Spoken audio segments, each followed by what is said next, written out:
Esse caso aconteceu ao lado da minha cidade e chocou todo o Brasil. O diabo não tem chifres. Ele usa a máscara de um pai dedicado ou de uma professora simpática. Pode ser aquele jovem brilhante de sorriso fácil, mas uma coisa é certa: uma hora ou outra ele vira a manchete dos jornais. Oi, oi, senhoras e senhores, tudo bem com vocês? Eu espero muito que sim. Sejam bem-vindos a mais uma Quarta Criminal aqui nesse canal. E se você aí ainda não me conhece, prazer, me chamo Débora Ferreira. Se achegue mais e não esquece de deixar o like agora no início do vídeo, tá? E se inscrever se você ainda não foi inscrito. Aproveita e me segue lá no Instagram, que todos os dias eu apareço por lá e levo mini casos que vocês amam. É tão bom estar de volta, tava com tanta saudade de trazer casos para vocês aqui no YouTube. Então, sem mais enrolação, vamos para o caso de hoje. Beatriz Angélica Mota nasceu em 11 de fevereiro de 2008 aqui na minha cidade, em Juazeiro da Bahia. Os pais de Beatriz se chamam Sandro Hamilton Mota e Maria Lúcia Mota, e Beatriz tinha dois irmãos mais velhos chamados Samira e Leandro. A princesa Beatriz era uma criança cheia de luz, extremamente doce e com um sorriso encantador, e na época dos fatos ela tinha apenas 7 anos de idade. O pai de Beatriz era professor de inglês no colégio Nossa Senhora Auxiliadora, que é um colégio particular e muito bem conhecido em Petrolina, que é uma cidade ao lado da minha. Tudo aconteceu no dia 10 de dezembro de 2015. Beatriz e a sua família foram para a cerimônia de formatura da irmã mais velha dela, que estava se formando no ensino médio. Tanto Beatriz quanto a irmã estudavam no colégio que Sandro lecionava, e a cerimônia também iria acontecer no colégio.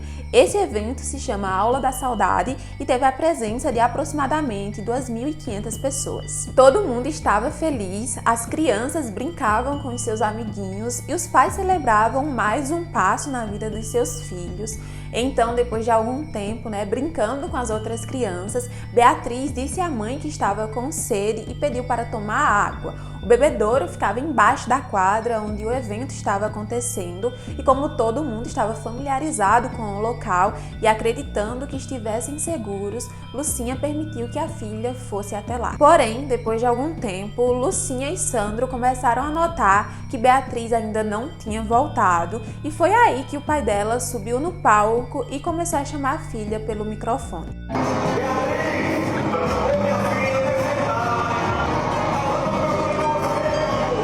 Sem nenhuma resposta ou sinal da criança, todo mundo se mobilizou para encontrar Beatriz. Mas, infelizmente, por volta das 10h50, o corpo dela foi encontrado em uma sala desativada do colégio, que estava sendo usada como depósito. Beatriz foi atingida por 10 golpes de faca no tórax, membros superiores e inferiores. A arma do crime ainda estava cravada no abdômen dela quando o corpo foi encontrado.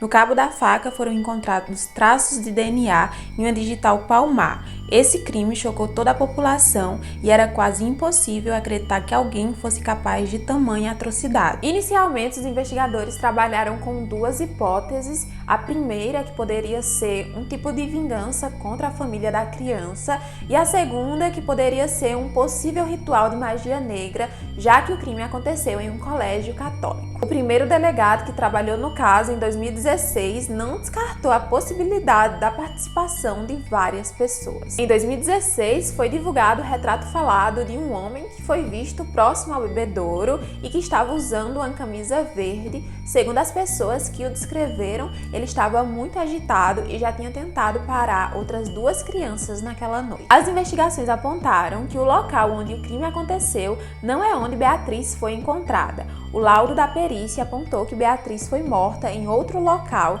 e transportada até a sala desativada. Algumas pessoas acreditam que o crime aconteceu em uma sala de balé que fica próxima à área do bebedouro, que foi reformada dias depois do crime. Entre as pessoas interrogadas, 5 eram funcionários do colégio que acabaram entrando em contradição durante seus depoimentos, mas não foram apresentadas provas contra elas. Em setembro de 2016, a polícia divulgou imagens imagens de câmeras de segurança, onde é possível ver o suspeito andando ao redor do colégio e entrando na quadra onde o evento estava acontecendo. Em 2017, Lucinha viajou até Recife para conversar com o governador e pedir acesso ao inquérito policial. Na época, a família já aguardava há 3 meses acesso a esses documentos e até então não tinham recebido nenhuma resposta. Em 2018, Alisson Henrique, um funcionário do colégio, foi chamado para depor a respeito de algumas imagens que foram apagadas das câmeras de segurança. Alisson prestava serviços de informática para o colégio e foi flagrado pelas câmeras entrando na sala de circuito interno. Ele foi acusado de ter apagado as imagens que poderiam revelar mais detalhes sobre o envolvido ou os envolvidos no crime. Ele chegou até a prisão decretada e acabou passando um tempo foragido. Mas, algum tempo depois, a ordem de prisão foi revogada porque o inquérito não estaria concluído.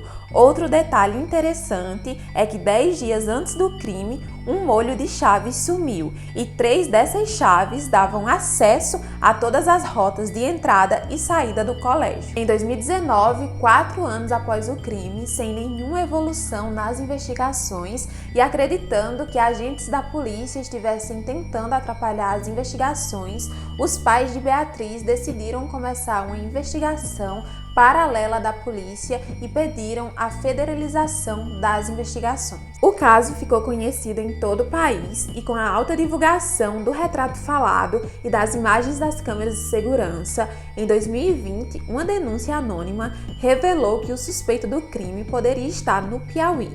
Ainda sem respostas sobre a federalização das investigações, a família de Beatriz fez uma nova caminhada de 712 quilômetros a pé até Recife, para pedir apoio do governador no caso.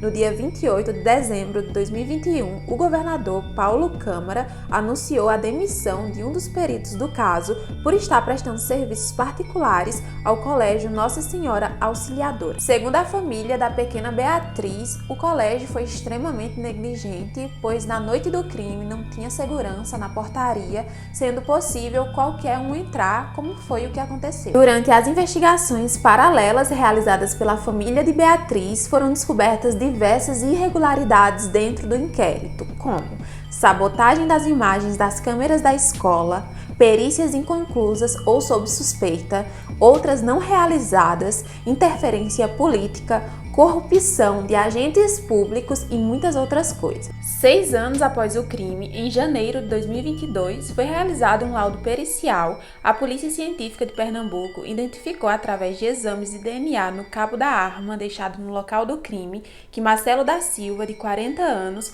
foi o autor do crime. O DNA de Marcelo fazia parte do Banco Estadual de Perfis Genéticos e foi comparado com o material genético de outras 125 pessoas consideradas suspeitas. Marcelo já era conhecido em Trindade, onde morava com a mãe.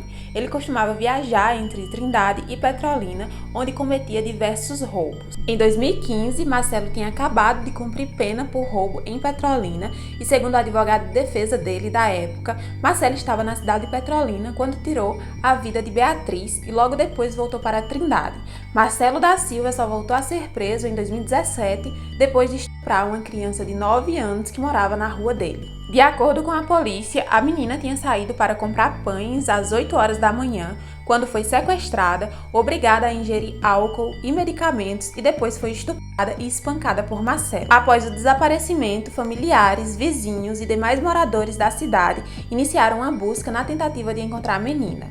A criança só sobreviveu porque conseguiu fugir da casa. Marcelo foi linchado pelos moradores, mas sobreviveu e foi preso. Pelo estupro, ele foi condenado a 16 anos e 8 meses de prisão. Marcelo confessou o crime e disse que tirou a vida de Beatriz porque ela teria visto que ele estava com uma faca e teria começado a gritar. Mas não demorou muito para Marcelo voltar atrás e dizer que foi pressionado para assumir toda a culpa. Porém, o DNA encontrado na faca é de Marcelo. Além disso, todas as 10 testemunhas que estavam na noite do crime na formatura reconheceram Marcelo da Silva. Lucinha Mota disse que acredita que Marcelo é o assassino da sua filha e disse também que mesmo depois de 6 anos, se ela e a sua família não tivessem feito manifestações, procurado constantemente a mídia e exigido que o Estado fizesse o seu trabalho de forma limpa, o caso da filha dela seria esquecido e provavelmente o assassino nunca fosse preso. O inquérito policial do caso Beatriz Angélica foi concluído no dia 6 de julho de 2022.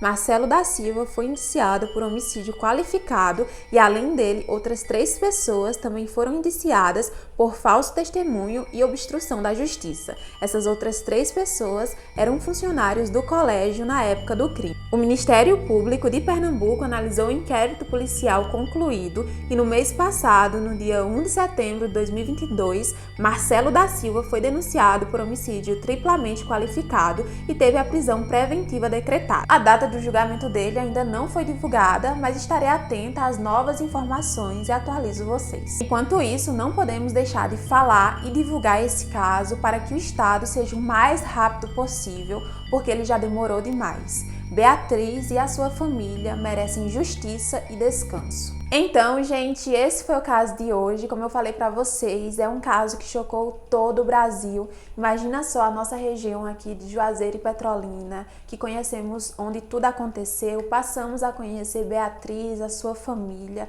e toda a luta que esse pai, que essa mãe, que esses familiares vêm lutando ao longo de 6 anos, exigindo o mínimo, do Estado para que cumpra o seu dever, cumpra o seu papel de forma limpa. Não é fácil ver toda a dor dessa mãe, mas eu espero com todas as minhas forças que tudo isso se resolva e os responsáveis sejam presos.